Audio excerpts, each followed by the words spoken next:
Olá, eu sou o Eduardo Levi e seja bem-vindo ao canal Como Aspiração, um canal que fala sobre o sinistro, seja de alguma história verdadeira ou de coisas na internet. Hoje falaremos da nova ARG, fresquinha que acabou de sair do forno, chamada Vermis Malum.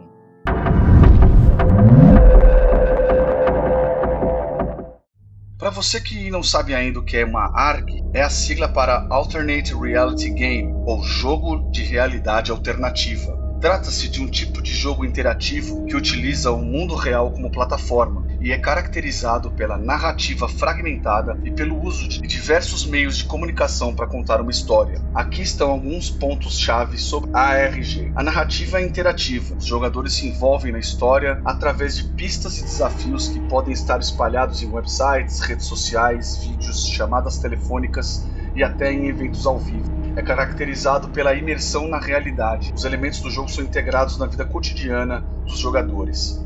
Comunidade e colaboração. ARGs frequentemente dependem da colaboração entre jogadores para resolver enigmas e avançar na narrativa. A narrativa é fragmentada, ou seja, a história não é apresentada de forma linear. Em vez disso, é fragmentada e distribuída através de vários canais, exigindo que os jogadores coletem e conectem diferentes peças para entender a trama completa. Interatividade em tempo real. Muitos ARGs acontecem em tempo real, com eventos e desenvolvimentos na história ocorrendo ao mesmo tempo que os jogadores interagem com o jogo. Sabendo disso, vamos direto a Vermis Malum, parte 1. Decidi dividir a análise em 3 vídeos devido à quantidade de conteúdo que tiramos de easter eggs, pesquisas e detalhes encontrados em cada vídeo. Assim fica mais fácil para ir acompanhando conforme o número de vídeos da ARG. Recomendo que você assista primeiro os 3 vídeos da playlist Vermis Malum para poder acompanhar a história e as pistas que coletei aqui. Na descrição do vídeo você encontrará o link da playlist. Vermis Malum, que traduzido do latim significa verme mau. Na introdução temos a frase: "Este é o século XXI e existe um novo mundo nascendo um pouco a cada dia." A única palavra em vermelho e a única que se borra com a interferência é século XXI, como se isso fosse renovado a cada período, considerando que jogos e internet nasceram no século XX e agora estamos no século XXI. Dentro do elevador, notamos que estamos saindo do nível 10 e indo ao nível 1. Nenhum mouse ou mão aperta um botão, só um detalhe. Conforme os andares vão descendo, as cores destes vão se transformando conforme as cores do arco-íris. E no loading do jogo, abaixo da maçã, vemos também essas cores. Os botões 11 e 12 ficam cobertos por algum tipo de massa corrida ou sei lá.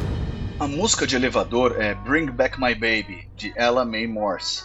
E a letra traz algumas ideias sobre como uma criança deve ter medo e ficar longe do diabo, pois se você o deixar entrar no quarto, que eu acredito que seja o coração, ele nunca o deixará. Se você estiver triste, ele poderá se aproveitar. Então encare com sorriso, sorrisos nunca perdem, e deixe o sol entrar. Vou deixar também aí na descrição o link para a letra dessa música. Hesiod é o nome da empresa de elevador, mas deve ser referência direta ao poeta grego Hesíodo.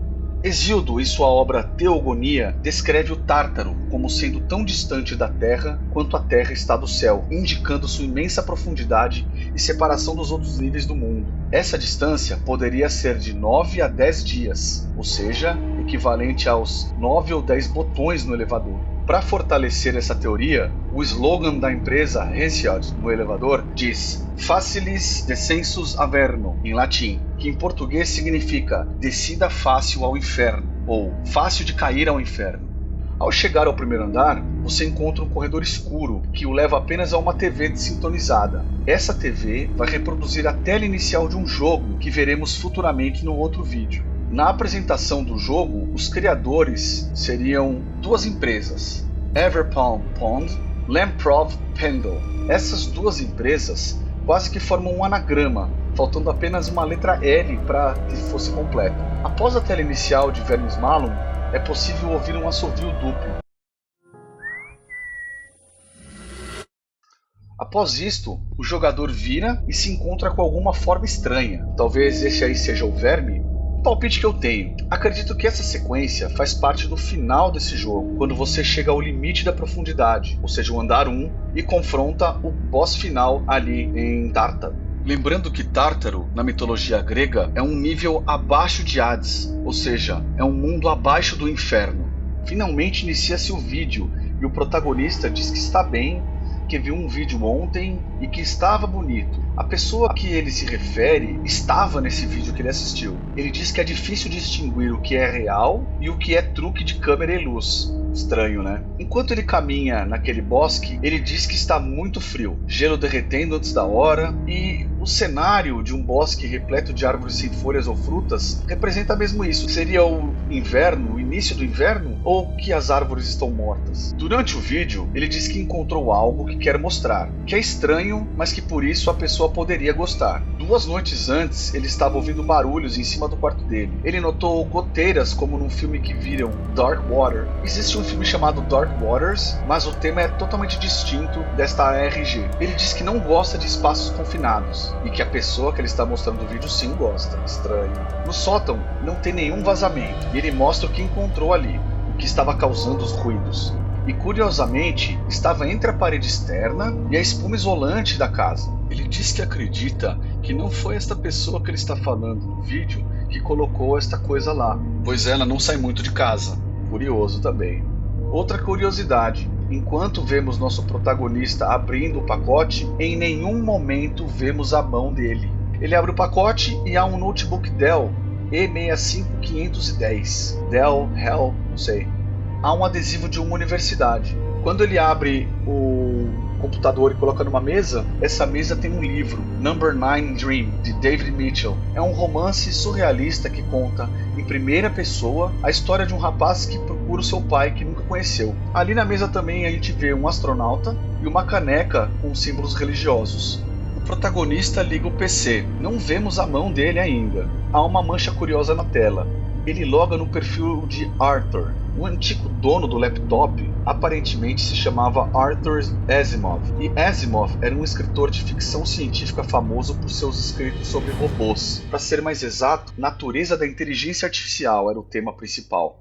Ao logar, no lado superior esquerdo da tela, vemos o ícone de Vermes Malon. O protagonista abre o drive de CD e há o CD de Vermes Malon. Nesse momento, parece que o vídeo trava. Na próxima cena, o protagonista sai para o exterior, e assim que ele pergunta o que deve fazer com o PC e CD, ouvimos o mesmo assobio lá do início do vídeo. Ele se despede e deseja boa sorte ao espectador, onde quer que ele e ela esteja, e quando assistir o vídeo, ele pede uma resposta, e diz que o gato sente saudades e ele também. Será que é uma garota? Ou será que ele se refere ao espectador como um outro jogador do mesmo jogo, só que em outro nível? Na outra cena, já é de noite, e a imagem é bem macabra. Existem luzes laranjas avermelhadas que me fazem lembrar do verme do início do vídeo. Há números que aparecem na parte inferior direita durante esse primeiro vídeo. São eles: 74, 68, 65, 77, 6F, 6D, 62, 66, 6F, 72, 67, 65, 74 e 73. Eu copiei e colei isso no Google e ele me trouxe a informação que poderia ser um valor hexadecimal. Eu joguei em um conversor de hexadecimal e me trouxe as seguintes palavras em inglês: The womb forgets, que em português significa o útero esquece. Esta é uma pista para uma citação do livro de Jó, capítulo 24, versículo 20. O ventre os esquecerá, os vermes se banquetearão deles. Os ímpios não mais serão lembrados, mas serão quebrados como uma árvore. E tanto árvores quanto vermes são importantes para a simbologia dessa história. Outra curiosidade é que até o livro de Jó não há menção ao opositor a Deus, como Satanás, demônio, capeta, etc. Antes de Jó, fatos ruins são relatados como a ira de Deus. Jó, por influência do zoroastrismo, que troca a ira de Deus por Satanás. A minha teoria principal, baseando-se aí no versículo de Jó, é que pessoas que em vida cometeram algum ato grave ou bastante pecaminoso são levados a esse lugar, isolados da sua alma gêmea ou da pessoa que amavam, para poder ver se juntos conseguem evitar de chegar até o fundo do poço, ou seja, até o andar número 1, tendo que passar por jogos ou tarefas distintas que veremos adiante nos próximos vídeos. Essas foram as primeiras referências que encontrei nesse primeiro vídeo, mas com certeza deve haver muito mais coisas ocultas.